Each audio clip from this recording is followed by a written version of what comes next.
Sometimes you can have a really busy weekend and come back Monday morning refreshed, fired up, and ready to go. Sometimes you can do some stuff around the house on the weekend and get injured. Or you could have a bunch of buddies in your town and go to the Lions game and stay out all night. We're going to let you three figure out what three scenarios I just came up with. You know what? Because it's Monday. It's pre-market prep. We got earnings. We got stocks moving. We got Mish Schneider at 8:35. Let's wake up and let's go. Welcome to Benzinga's pre-market prep. This is a volatile puppy here. It's all about execution styles and strategies.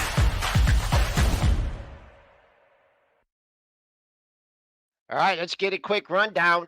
Week close strong off the open, up 24 handles, 58.70. We are just meandering in this 5,800 handle, probably until the election. Buck down a nickel, 104.08. TLT, give me a bid, down 25 cents, 91.89. Crude, that's the big mover this morning, down 437, 67.41. Gold pulling back here, a couple down days. A little more consolidation in gold, down 940, 27.45.30. Silver, 35 was a dream, back at 33.58, down 20 cents. Bitcoin having a good morning, up $2,050 at 69,350. All right, let's bring these guys in. Let's bring in Triple D and Triple D. Did you hear my intro? Yes, some of it. Okay. I got back through half of it. I was like running around. I'm in a fast market here, and I was bouncing around. And I got back in, so I missed the first half. Was the first half better than the second half? Oh, it was all good. But I started out. I said some people have a big weekend. They come back refreshed and relaxed and ready to go. Some people do stuff around the house and get injured, and then others have their buddies in town, stay out all night weekend, going to the Lions game. So, we are. I mean, it was a great game, though. We're not going to talk sports. We're not going to lose people, but like, there were some people that were like worried that this would be a letdown game, that it was a trap game, that the Lions would be sleeping on the Titans. I mean, they scored 52 points, and Jared Goff didn't even throw for 100 yards. I mean, the Lions are just an absolute wagon right now. Super fun to watch. Probably the most fun team to watch in the NFL, just in terms of the offense. But yeah, I am hurting this morning. I had friends in town this weekend. We were out after the game downtown yesterday. I'm pretty sure. I think what really got me is I just forgot to eat like all day, like past the Lions game. Like we kept drinking, and I realized this morning that I didn't eat anything from 1 p.m. on after the game. Oh gosh, eating is important. AB, you're out there having a couple beers with your friends and stuff. Eat something, man. Eat something. I know. Next time, I know what I need to do. All right, but let's bring it to the markets. Do we want to hear about Triple D's injury real quick? Oh, I don't know. Do we want to hear about that? That's just stupid. Dumb thing. The 30-second version. 30-second version. Disconnecting a boat battery, deep cycle boat battery. Probably disconnected batteries 100 times, hundreds of times in my life. Anyways, I've got the positive and I've got the negative. So anyways, taking off the negative and just put the wrench on the negative and just unscrewing it. I accidentally just with the wrench, it was a big wrench, and I accidentally just touched it too far and it touched the positive. And the wrench made a straight current from positive to negative, and I just did a number on my fingers. Everything that was touching that wrench got a straight deep cycle current right through it. So it was so much current that it basically welded the wrench to the thing. Like, it was crazy. But I had actually already loosened the bolt, so that actually it shot it off. So much power. It changed. It was on there for about 3-4 seconds. It changed the color of the wrench. There was that much current through it. So anyways, I've never even considered, you don't touch everything, but the wrench, I just brought it over too far and it just touched it. Boom, connection, done. So did it make your hair stand up on end? No, just burn the fingers, man. That's like an acid burn right through your fingers there. So that wasn't a fun one. So that hurt. Right. That hurt. It hurt all day. My fingers hurt all day. They're still hurting a little bit, but it's 2 days later. They're okay. Dumb. All right. I went to a football game outside for 12 hours. We won, so I'm fine. Worked out a couple times. I'm good. I'm ready to go. AB is going to take the reins here on this Monday morning. Let's do it. So a little bit of a slower news day this week. We'll be busy with earnings, but right now, not too many headlines out there. Our biggest story is oil. This morning, trading lower after Israel's strikes against Iran did not hit any of Iran's crude oil facilities. So, oil had traded higher initially when people were thinking Israel was going to attack Iran's oil infrastructure. That didn't happen. So oil is getting crushed this morning, and you're seeing that kind of has some reverberations throughout the market. Different stocks. You got airlines trading higher because fuel's going to be cheaper with crude getting hit. But Joel, why don't you give us the technicals here on crude? I mean, this thing is just so volatile. We are down big here, right at near the lows of the session, 441. On the dailies here, 66, just under 66 is your next low, and then between 66 and 64, the low of the move. So, just a lot of momentum here. Also, people caught a little bit at the end of the last week rallying. So boom, I mean, but the thing is with this, like, oh, this is great, crude's going to 50, and then you get the next headline. So it's a great opportunity if you got jammed when this thing went to $78. Do you want to start a long down here, lean on the low of the move? Maybe, Dennis, you want to get crude thoughts, or you want to talk about the stocks that are benefiting? Well, I can talk to you about the price action from Friday, which was interesting here too. So if you go to Friday night, Joel, actually crude popped. We had, rumor or not rumors, that there was strikes happening, and this happened, around 6:30, 7 o'clock, and you had oil popping off. So you had people who were actually buying oil. Like look at the XLE, XOP, if you want to bring those up Friday night. Those were popping up. So you probably have people who actually like, oh, war, we better buy some oil. Look at the move on Friday night. So all those traders caught badly because then you get the close at 8 and, obviously, then you reopen and, there's no oil targets hit. So everybody that was, buying that Friday night on the wrong side of the trade. So now those traders in trouble here. And now you get the exact opposite move. So technically speaking, we'll let Joel speak to the technicals on the XLE maybe for a second. It's the most widely traded oil ETF. Man, I would just say this holds up a lot better than crude. It's just not quite as volatile. We're trading 87.75. Just support, not based on anything else than the charts here. Go to my data window here, and there's two lows in the XLE. In the 86 handle, 86.53, 86.90. Haven't got there yet. I don't know if you're going to get there today. I mean, with crude down 440, I mean, this is probably already taking its licking, but just a lot of volatility in this, and it's not going to change until we get a ceasefire or some kind of resolution, and doesn't look like that. I heard that there was some talk. The Egyptians came out with a proposal, but hardly to get it for a ceasefire and hostage exchange, but not optimistic about that in any way whatsoever. I did mention you do have some of the airlines trading higher. American Airlines up 50 cents, about 4%. You've got Love, Southwest up 1.7%. Yeah. Delta Airlines is trading higher as well by 2.5%. So this is, of course, just a direct correlation with the, inverse correlation with the price of oil. When oil goes down, these airline stocks tend to go higher because it's just lower costs for them. Cruise lines as well in the same camp. Yeah, cruise lines too. I had some NCLH. I sold that this morning. I mean, usually these things are short-lived, and usually if you're chasing these from a trading perspective, it's usually not the thing to do. NCLH was just a trade, so I didn't have it on the long-term portfolio or anything. I just picked it up on Friday and I just flipped it out here. Actually, I flipped it out Sunday night, but it's actually up a little bit further. 4% seems like a pretty big move. So if I was long this thing, I think I'd probably take profits into it. But again, if oil continues to leak, these things definitely, to AB's point, inversely correlated with oil.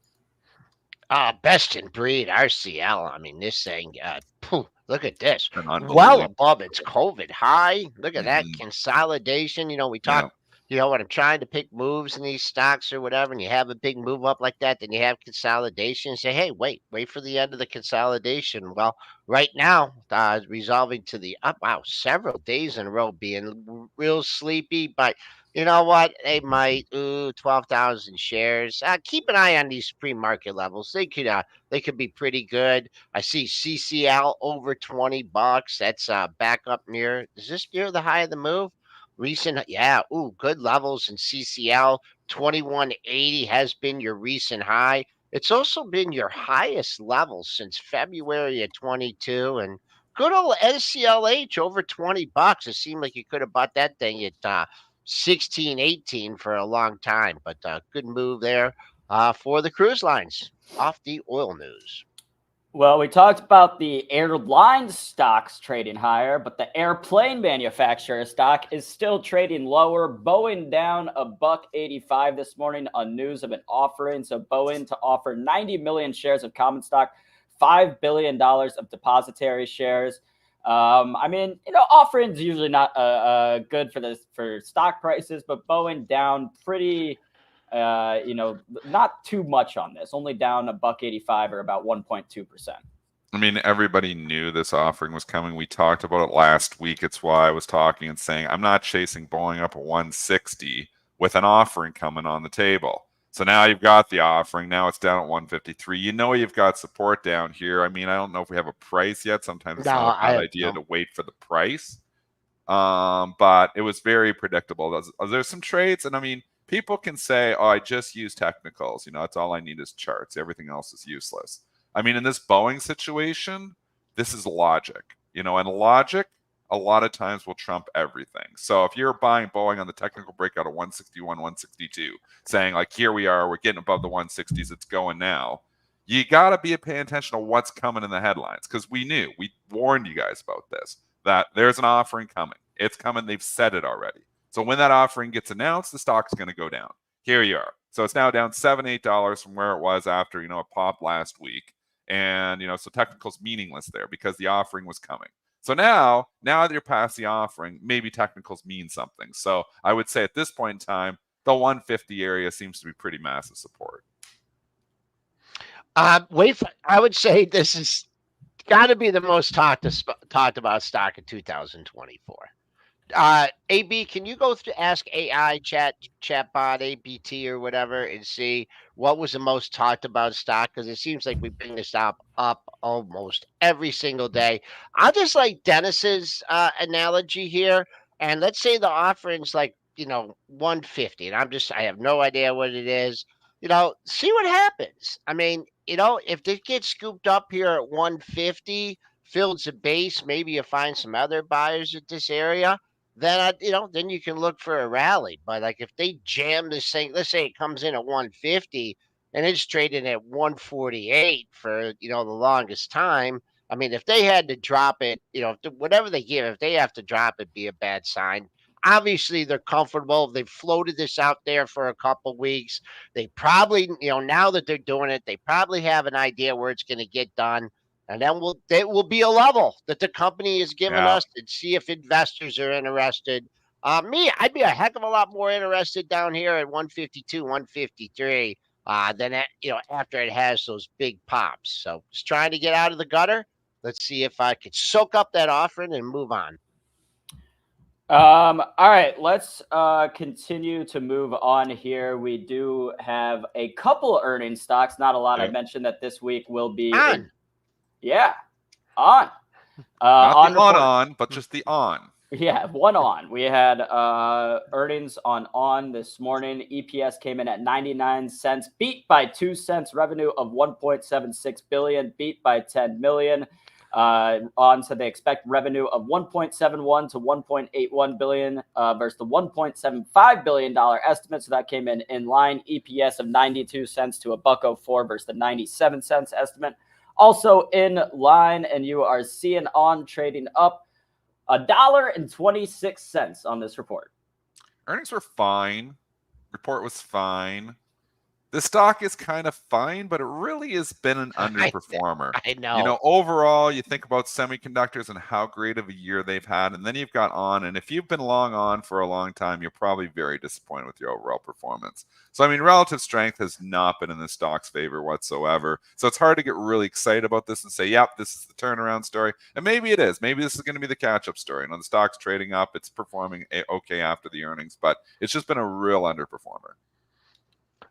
Just the technicals are just like someone's just been so patient here for the last 6 months at 66 to 67. So that's great. That's extra major support. The only problem is like you're not really bolting away from it. It's the buyers aren't stepping up. I mean, that's on the monthlies there. Let's see for today's action. That's all you guys care about. I mean, to get the it did get the Friday's high, but then it pulled back. So if you're looking for a nice run in this thing, you got to get up to Friday's high. It's $1.60 away. Catch another bid. Your 2-day high, 76.41. Oh, I'm looking at the monthly. Sorry, folks. Sorry. Yesterday's high was 72.97. So bust through there, and you got some room. You traded through it, but establish your 73 bid. And look at that. Or excuse me. Boy, I'm off this morning. 74 to 76. Looks open to me in ON. Another big one. Go ahead, Dennis. Yeah, I was going to say one other big earnings here, and it's getting killed, is Phillips. PHG obviously trades as an ADR, so it's already pricing in most of the move here. But it's down 16% here today, so they must have said something really bad here, AB. Yeah, so the earnings came in EPS of 32 euros against the 32 cents or cents of euro, whatever that is, against the 35-cent euro estimate. Sales came in at 4.37 billion, missed the $4.5 billion estimate. Phillips revises 2024 outlook on weak China demand, now sees comparable sales growth of 0.5% to 1.5%, non-China growth steady at 3 to 5%. So we've heard a couple of different companies come out and say that, the demand in China is not good and kind of use that as, I don't want to say an excuse for poor earnings, but I guess they're just why they're saying their earnings haven't been as good is because of weak demand in China. It's never good when you talk about basically no sales growth. I mean, when you bring it down to 0.5%, they just kill it. Investors want to see growth. They want to see some type of growth. When you're basically telling us there's no growth, that's a problem. And that's why the stock's down 16% here today. And again, don't expect this to be chopping and all around. So just quick lesson, when they're ADRs, they're trading overseas, already trading and priced over in Europe. So this is like where it's at. It's a 2-cent market and as thick as can be. So it's to where it wants to be. The price discovery process has already happened here. So it's not like this is like going to be 28, 29 and come right back. I wouldn't expect to bounce back at all here.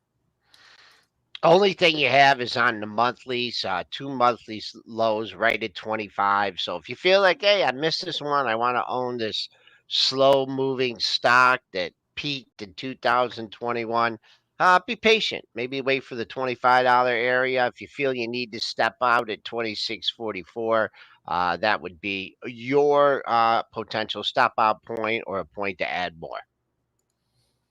All right, let's preview some of the earnings coming this week. It is the Mag 7 earnings week. The only 2 stocks out of the Mag 7 that have already reported that aren't reporting this week are, of course, Tesla, which reported, and Netflix. Other than that, we will hear from Apple on Thursday. We will hear from Amazon on Thursday as well. Microsoft comes on Wednesday.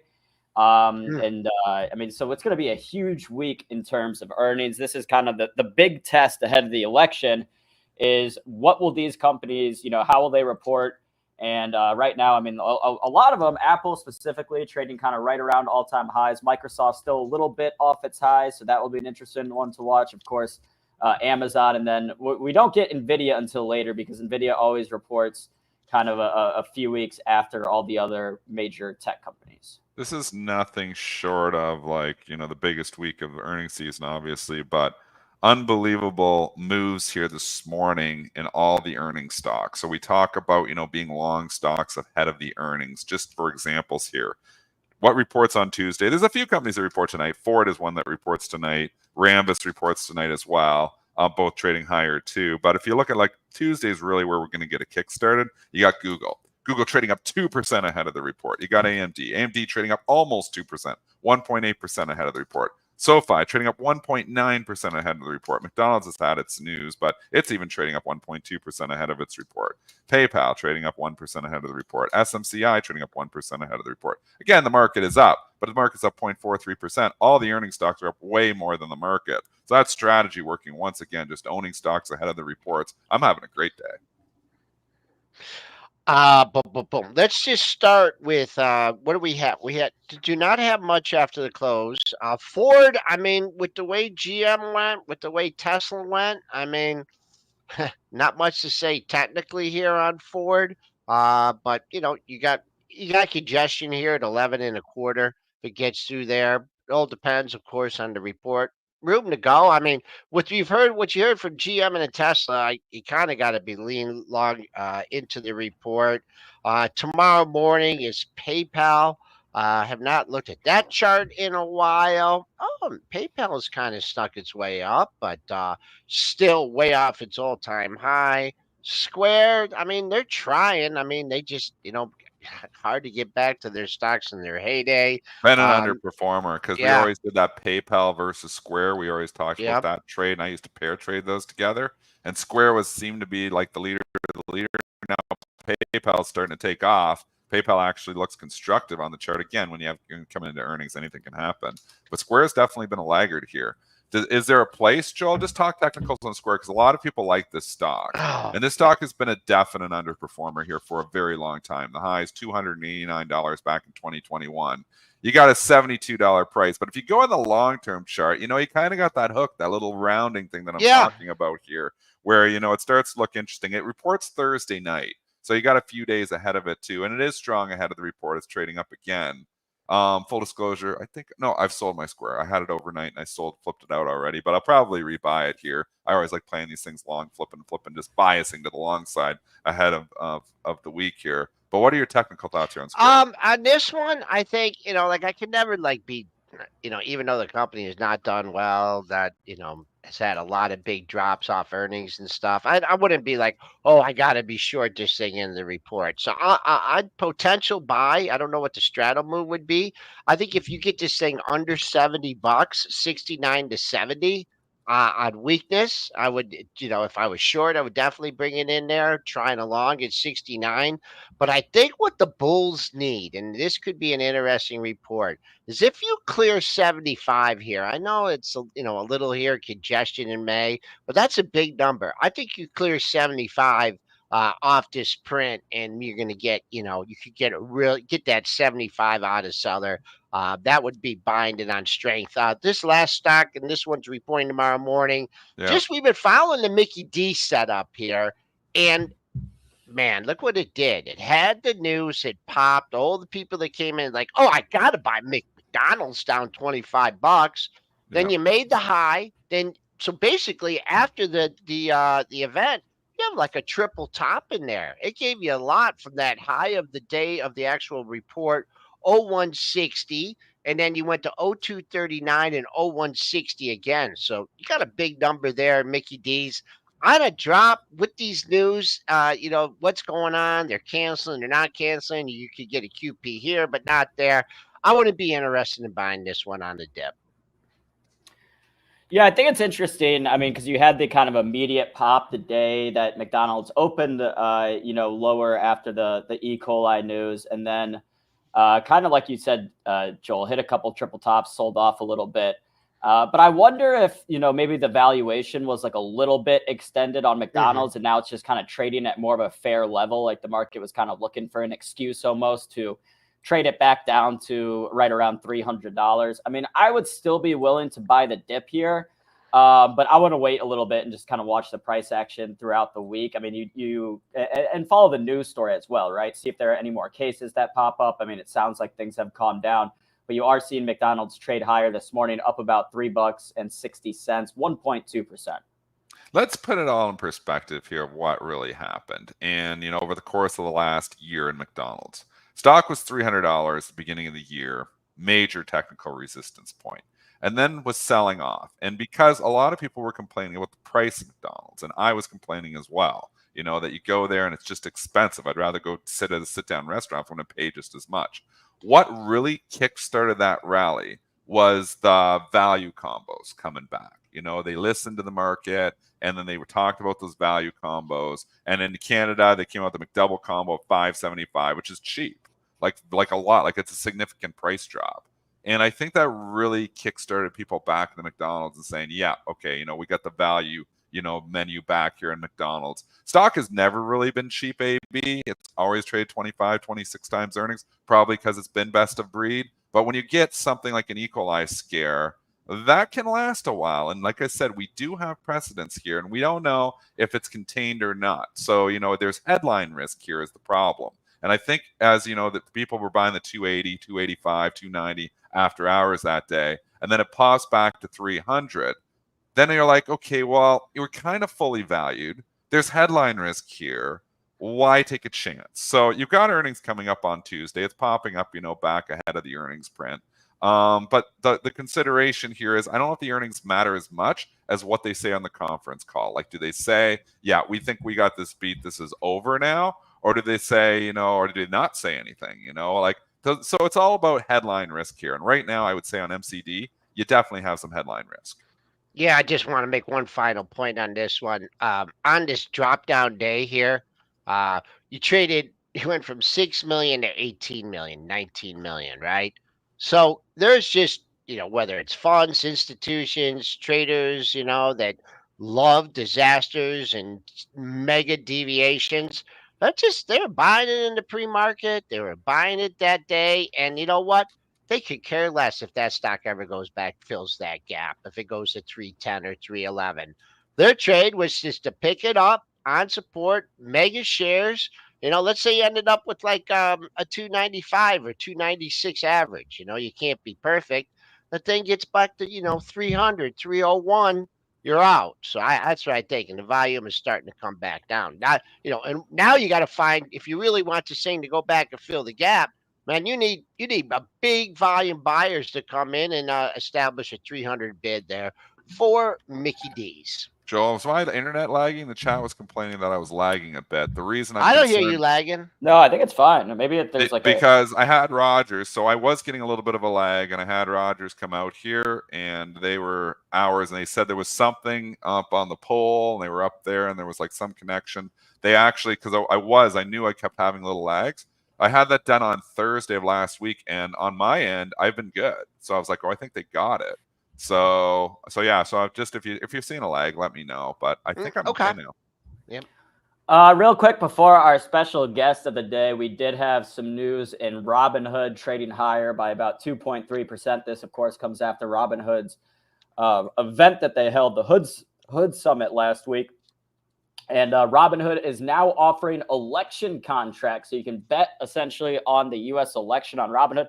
Kind of strange. I mean, how long? I mean, it's now we're a week from tomorrow is the election. They waited until now to launch it, but Interactive Brokers had previously launched the election contract. So, Robinhood, Interactive Brokers now trying to compete with the poly markets, the predictits of the world for this market of election betting, which there seems to be a decent amount of appetite out there for it. So Robinhood, which also reports this week on Wednesday after the close, is trading higher slightly this morning. Again, 64 cents or about 2.3%.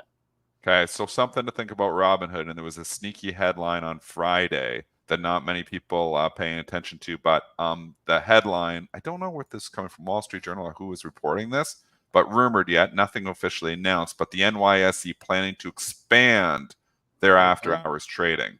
And it's a no-brainer for the exchanges. I mean, you see what's happening here is Robinhood and IB are doing really well with their 8 p.m. to 4 a.m. overnight trading session. There's a lot of people trading it. I'm trading it too. I'm going in there even Sunday night. I'm going in there and like getting opportunities there. So it's, just more opportunity to trade. You're bored, you're sitting, it's opportunity at night. So they're planning on extending NYSE ARCA, which is their main after hours exchange, to 22 hours now daily. So they're planning on taking it from 8 p.m. close to 11:30 p.m. close, and then reopening not at 4 a.m. but reopening at 1:30 a.m. So they're trying to capture some of that, obviously, volume from Robinhood and Interactive Brokers back on the exchange. So this is, and it'll be more liquid, obviously, if it's running on Arca and stuff. So that's actually a concern for me for Robinhood. I'm very, very surprised that, because I think Robinhood is really benefiting from this.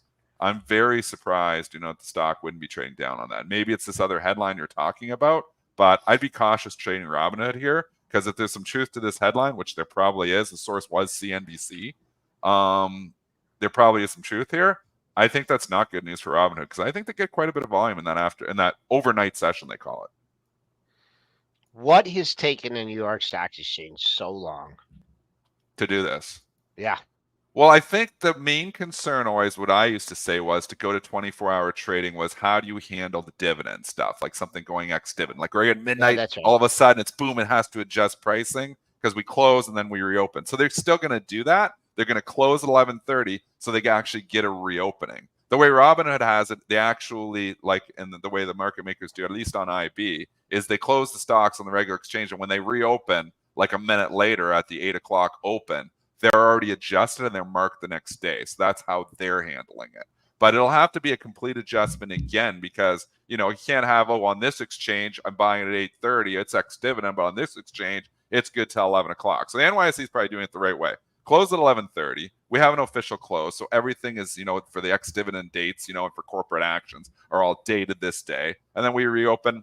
They could have reopened probably at 12:30, but then maybe they're giving themselves a little bit of a break to 1:30. So that's the rumor. I think it probably happens. It'd be crazy for the exchanges not to do this. So, and I do think that takes some volume away from Robinhood.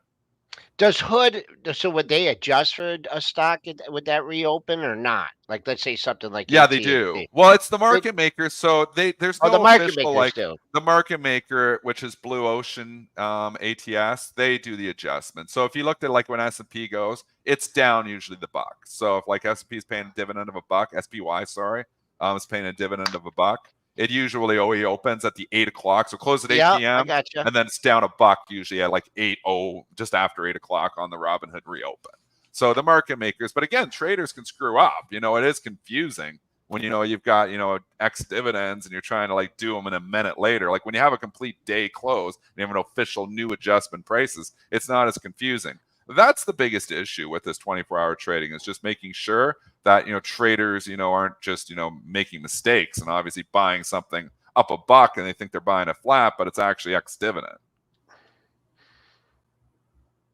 All right, well, let's go ahead. We did have our guest popped in early this morning. We've got Mish Schneider hanging out backstage. Always a pleasure to have Mish on, talk about the modern family, what's going on in the economy. So without further ado, let's go ahead and give Mish our special pre-market prep welcome and see what she's been watching when we get back.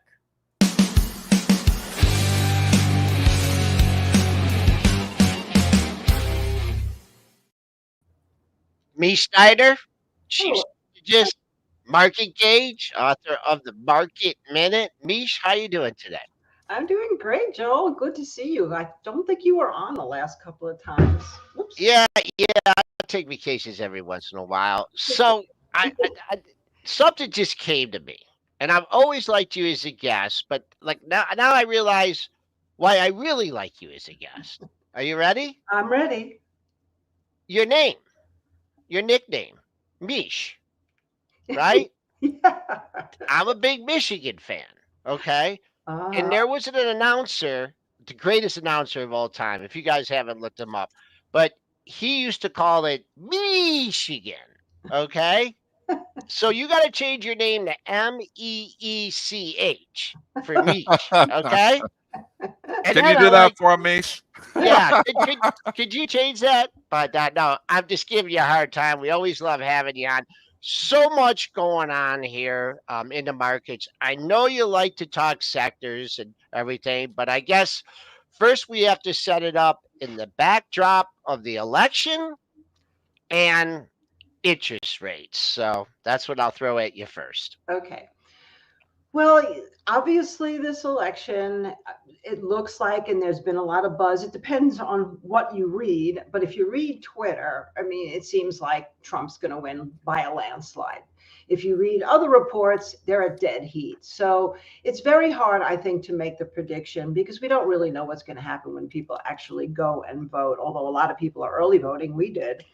But nonetheless, what I prefer to do at this point is look at the commonalities between the two candidates as opposed to what makes them different because they're both so different. But they both have a couple of things they say that to me means that it's almost like a lock that these will move. One would be Bitcoin. It seems like both candidates are very pro Bitcoin, and we can see that Bitcoin right now sitting above 68,000. It's doing what the modern family, which we'll get back to, is doing, which is essentially consolidating, some obviously consolidating at higher levels than others, but all consolidating, and none have broken out yet from this massive consolidation. So I keep my eyes on Bitcoin. Number two is clearly, I think that there'll be defense spending by both, maybe more so under a Harris campaign than a Trump, because, Trump, a little story for you guys. So one of the things that I do regularly is I go on CNBC Asia in Singapore. And when I'm backstage in the green room there, I get to hear speakers that you would never hear in the United States. And there were three before I went on last week. There was a person from Japan, from the EU, and from Australia. And all of them expressed fear and concern of a Trump win. And my guess is because they feel that there'll be an isolationist attitude by the United States. And they kept saying, we just want to make sure that everybody in the United States remembers we are your allies. And so that's interesting to me. So I go back to defense spending means maybe, there'll be a little bit of difference depending on who the candidate is there. But the bigger key is they're both going to spend money. And so that is really essentially what you have to keep in mind is that the debt that we have that neither candidate is really dealing with. I've heard a couple of comments by Elon, but as far as I know, he's not running for president. And secondly, yeah, right. And secondly, they both will spend a lot of money. Republicans and Democrats spend money on different places, but they both spend money. Why? Because obviously they want the people in the United States to keep them popular. I mean, it's such a poll-driven type of presidency. So that means inflation to me, even though right now it doesn't look that way because of certain things that have happened, like with oil. But nonetheless, gold and silver are, when they dip, they're probably buy opportunities because I think they're representing what could happen. What about the China trade? Let's talk this, Mish, because let's just say hypothetically, scenario analysis, that social media is right and let's say Trump wins. Okay. What is either way? Let's say Harris wins too. Let's just say both scenarios here. I kind of think I think it's pretty obvious if Trump wins, it's probably not great for China stocks because he seems like he's going to be harder on tariffs. I mean, they're both talking tough on China to a certain extent, so maybe neither administration is going to be great, but I think Trump is talking a lot tougher on China and tariffs. What are your thoughts here on the China trade going into the election? Well, first of all, I think, and I've read some stories that the percentage of the GDP for China based on exports to the United States is not as large as one would think. And yes, there's a lot of tariff talk, but you have to realize that China knows about this and has been preparing for this through a couple of ways. One, obviously, is through the tremendous amount of stimulus that they started out doing. They've pulled back. And I've heard, again, in Singapore from some people that they've pulled back because they're waiting for after the election to bring out the big guns of stimulus. So China has and can afford to add a lot of liquidity to their system, number one. Number two is they're already in alliance with Russia and a few other countries through the BRICS.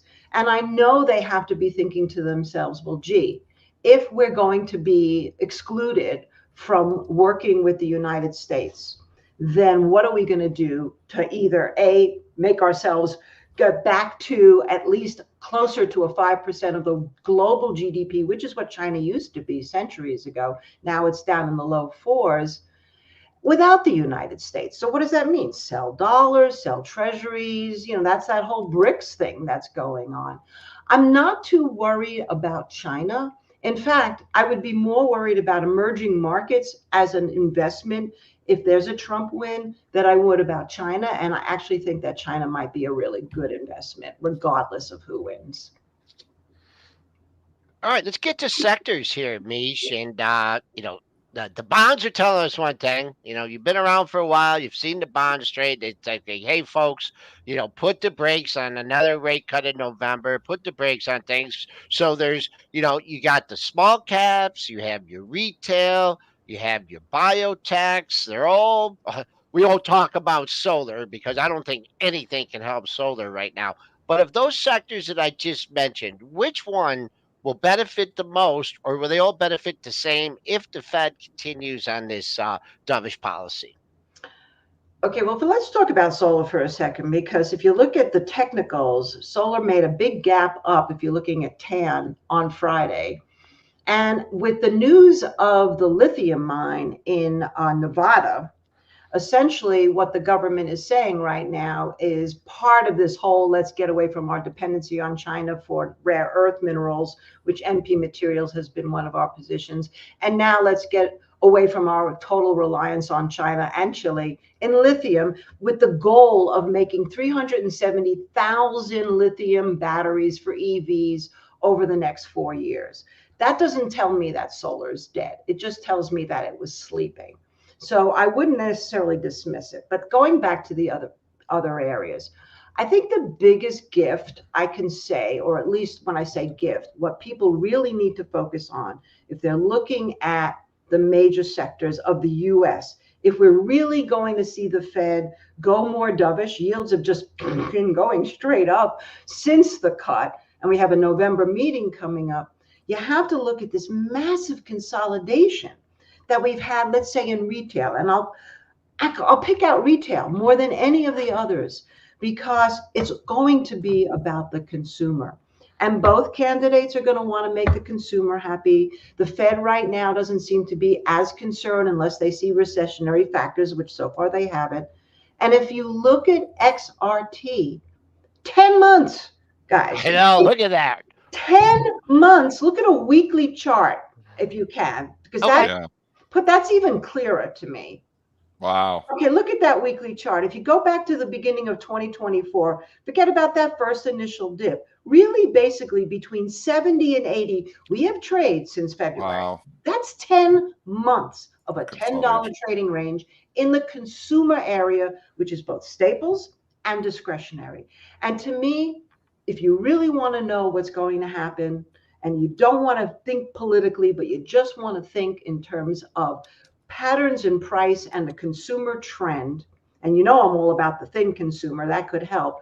You've got to watch this XRT reconcile this massive trading range. Could NASDAQ keep going up? Could Meta and Apple and Google and Nvidia keep going up? Possibly. They don't seem to care about the interest rate so much. But if you want to see that rally sustain and you really want to have some fun, if this is really going to be a bull market, granny retail has to pick up the pace here. And right now, it's sitting smack dab in the middle now, 76. So there you go. That tells you everything right there. I don't think that we really know what's going to happen yet until we see what's going to happen in that area.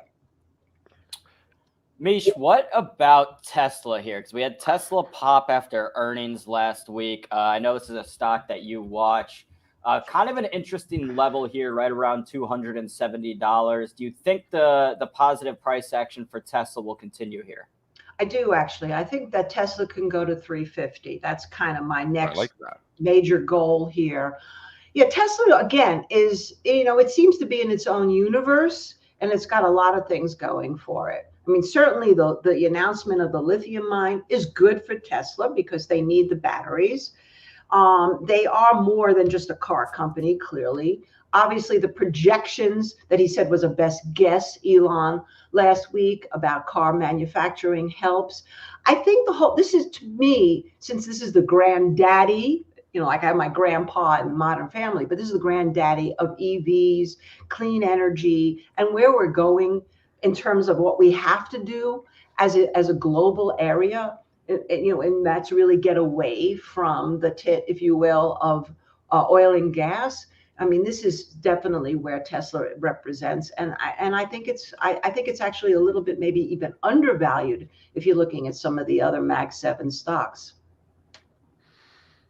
All right, Mish, first of all, I just want to go back. Sorry if you had to follow, do it after this, but I just wanted to tell you that you have your first own indicator here on PMP. I don't think I've done this for any other guest, but I like what you said so much. On October 28, 2024, this has been labeled as the Mish range.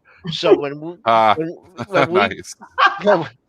we when we break out above 80, I'm gonna be 80 bid, and if we break down below 70, I'm gonna be headed for the hills. I hope it doesn't take another 10 months to for that to happen. But I'm gonna save my layout after there. You're the first person I've done that for. AB, did you want to follow up, or do you want me to go into commodities here? Go ahead. You can transition to commodities, Joel. Okay, so interest rates are going down because we've whooped inflation, right? But then I look at some of these charts. I look at sugar. I look at some other things. I look at my bill when I go to the grocery store or pick up food. So, I mean, is the inflation story, completely over? Is it time to start looking at the commodity markets? Tie this all into our chat on interest rates. Well, in terms of the interest rates, well, it's interesting because let's go back to what we briefly said, which is with the 50 basis points cut, we've done nothing but see yields rise here. And a lot of this is the reflection of Japan. I mean, there are a lot of people who still think that that's going to be a big factor. And the yen fell, and I know they had a big vote, and the coalition party did not make it. So there's a shakeup going on in Japan, which of course has helped our yields and also our dollar as flights to safety. So in terms of the yields here, I mean, yes, I think the Fed is looking and saying inflation, maybe we're not going to declare it completely over, but we think it's basically over, although we have not really gotten our core numbers down to 2%. You can cook them as much as you want, but the truth is we're not there yet. So inflation to me right now is not necessarily following the narrative that I like with my trifecta, which is silver outperforming gold, the dollar under 100. We're certainly far up from there. And sugar trading over, let's say, 22, 23 cents a pound. None of that has really happened yet. So I guess the best answer I can tell you is I wouldn't be convinced that it's dead. China, when we had that first round of stimulus, all the commodities went up because China requires a lot of hard assets. We don't know what's going to happen with the debt.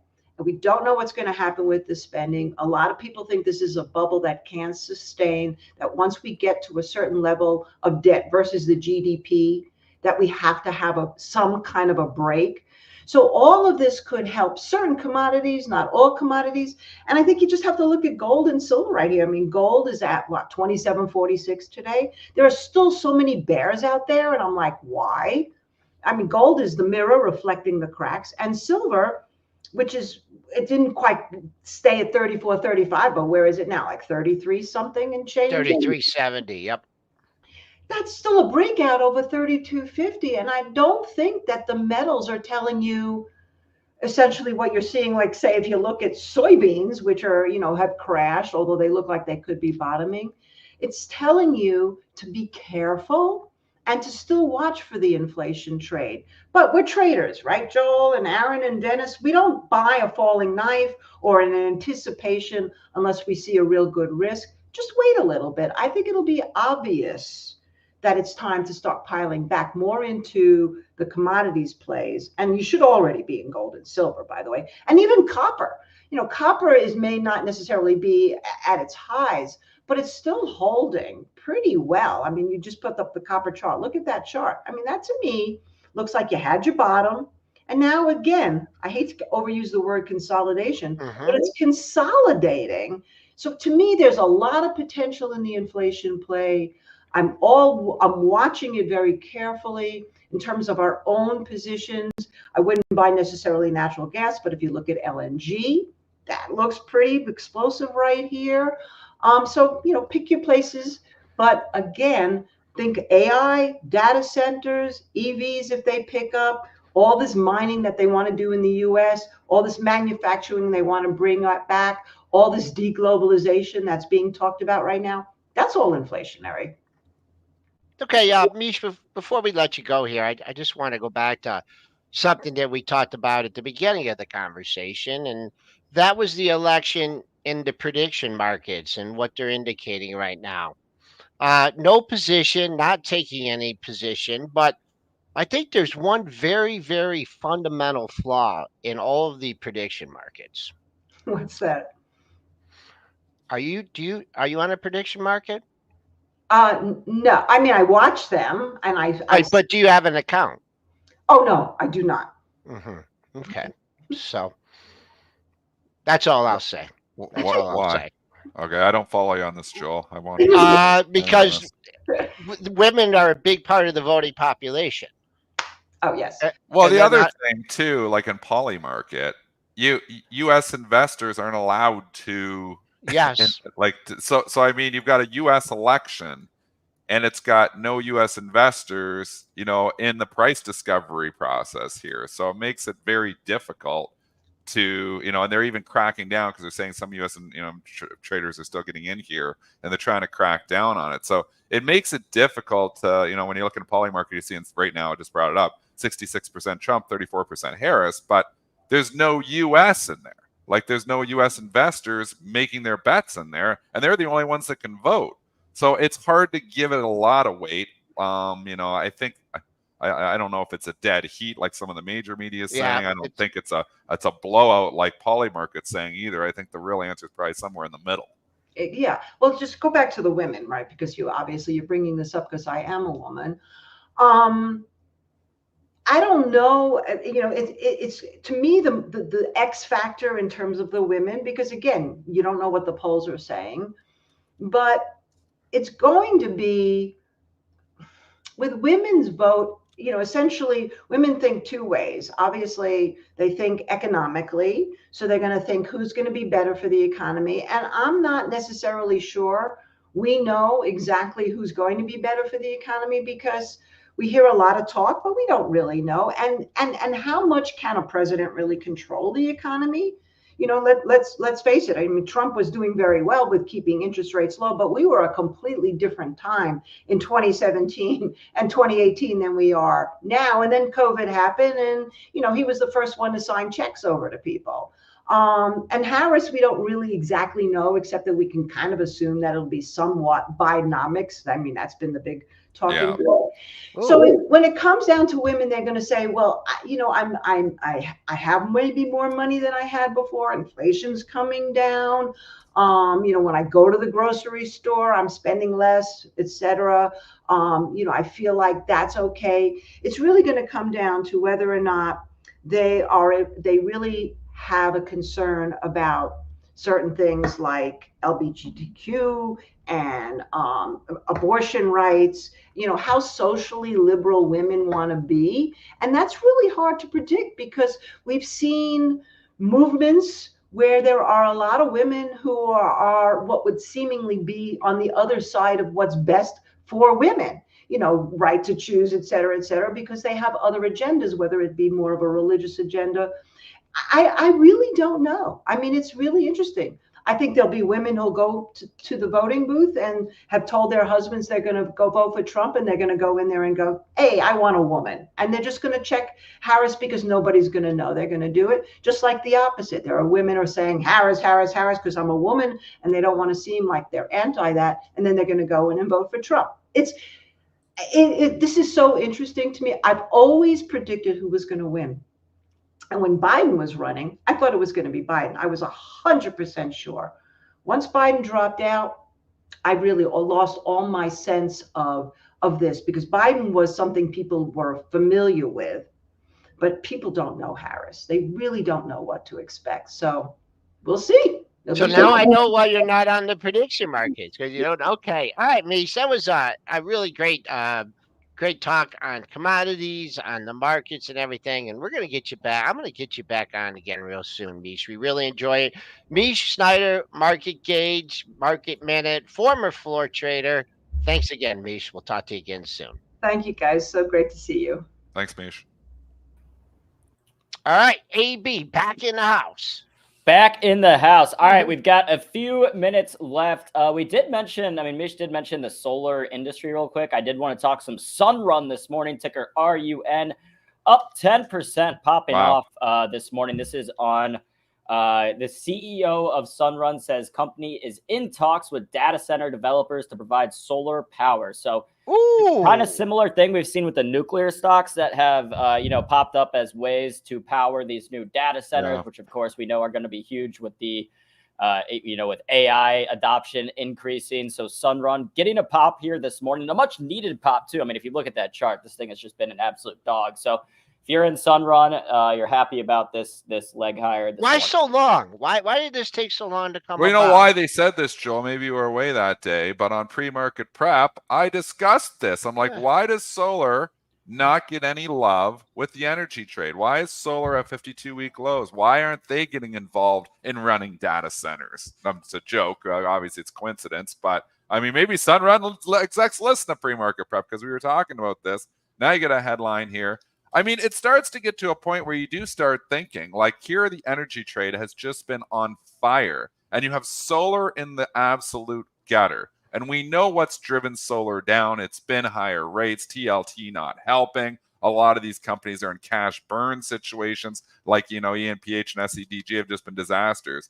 But I gotta say here, at a certain point in time, are we now, if we are, and I don't think the TLT is going to continue down forever here. I think if you're, short the TLT and talking to you, Jim Tassoni, it's probably getting to be that time where you start thinking about covering, because I don't think, the Fed's going, unless inflation, the wild card is inflation. Inflation starts coming back, then it's higher rates for a lot longer. But as long as, the CPI, and we know it's not, totally indicative of what's really happening in the real world, but that's what we go with. As long as the CPI remains in check, you got to think the Fed's still going to be lowering rates. So even though they're not maybe going to be doing 50 and 50 and following Canada's lead and just going from quarters to 50 and like panicking now, I mean, rates are coming down. That's good for solar. And if this energy trade and this demand for energy continues, how is that bad for solar? So not trying to call the bottom here because it's been a death trap for solar. I don't have any of these solar stocks, but I think at a certain point in time, you got to put them on your watch list and say, if these things start to show some life and people start thinking about the energy demand that we're going to have, solar helps that too. So maybe there is a place for solar to eventually bounce here. You know what? I like the first thing that popped into my mind, like this was like the obvious Atom trade, and when it first came up, and then I think it was Rohit put in here. He said data centers need predictable power.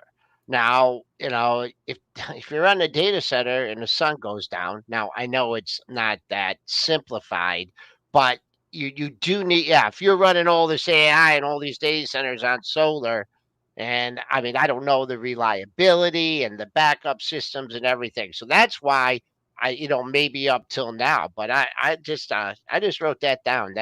Well, I think it's actually fairly reliable. Like, it's just putting power into the grid. So, I have a solar project that I've had for a course of like 10 or 11 years here now. Tell you, it's fairly consistent, Joel. It's pretty much unbelievably consistent with the power. I mean, sure, when the lights go out at nighttime, it's not producing, but it's very, very predictable. Even, you think, certain times, it was a really bad winter and your solar didn't do as well. It never does as great in the wintertime because it's just not as much light. But I tell you, it's the summer that it really picks it up. But I do think eventually there's a turnaround story here. What's your lease up on that thing? Is it up soon? 20-year contract with Ontario. So I think I'm like 10 or 11, 12 maybe years into it. So I have 8 more. And then at the end of the 20 years, you just turn it over. So basically, what Ontario did 10 years ago, because they're trying to get to clean energy, was offer, these contracts where you could sell the power back into the grid, and they gave you a really nice rate because solar projects were expensive. But anyways, this project that I did, it's just returning 16% annually. It's been on 11 years now. It's way more than paid back for the whole cost of the project now. And now it's just bonus money here. So it's good. I tried to do more of it, but it was hard to get those contracts. People were all over them. So they didn't want to like just give them to everybody. And my dad had a warehouse, so we just put the solar on top of the roof of the warehouse there, which, you know, people putting it on their houses in Canada. I mean, I wouldn't want solar panels all over my house because I just don't like the way it looks. But I mean, on a warehouse, who cares? So it worked out really well. Just slow and steady wins the race. 16% return on that. It was good. You can't get those now. They came out, they were too high. They knew they came out too high. And then they lowered the rates, and then they lowered the rates, and then they lowered the rates. But I locked in the 20-year rate at 80 cents a kilowatt. So it was really good. Well, there you go. That takes us to 9 a.m. Thank you to everyone who tuned in to pre-market prep with us this morning. Thank you to Mish Schneider for coming on. Always some great information from Mish. And again, this week, the biggest week of the year in terms of earnings, or at least this quarter. But, you know, here we are wrapping up toward the end of the year. So very important week this week. Make sure to come back and tune in to pre-market prep. We will be covering all of those earnings, covering and previewing. And tomorrow is a T3 Tuesday, so make sure to come for that. I don't know exactly who the guest is from T3, but whoever it is, they always bring good guests on T3. Any final words, Joel or Dennis? Earnings. So tonight, again, we get Ford, Rambus. I'm just looking at the main names here. There isn't really VF Corp. I mean, there isn't really much FFIV. Not much jumping out. It's tomorrow. So just going Tuesday, Google, AMD, SoFi, Mickey D's. Let's see what they say about the equalized situation. SMCI, better be watching that one too. Snapchat, Visa, PayPal. Wednesday, Microsoft, Meta, Lilly, eBay, Airbnb, Roku, Twilio, Caterpillar, Amgen. Thursday is the day of all days. Apple, Amazon, Intel, Square, Uber, MasterCard, Merck, Bristol Myers, NCLH, even Peloton will give them some love. They've been talking about Einhorn taking a position there. So it's a huge earning week. So we have the two huge oil stocks on Friday with ExxonMobil and Chevron. What a week it's going to be for earnings.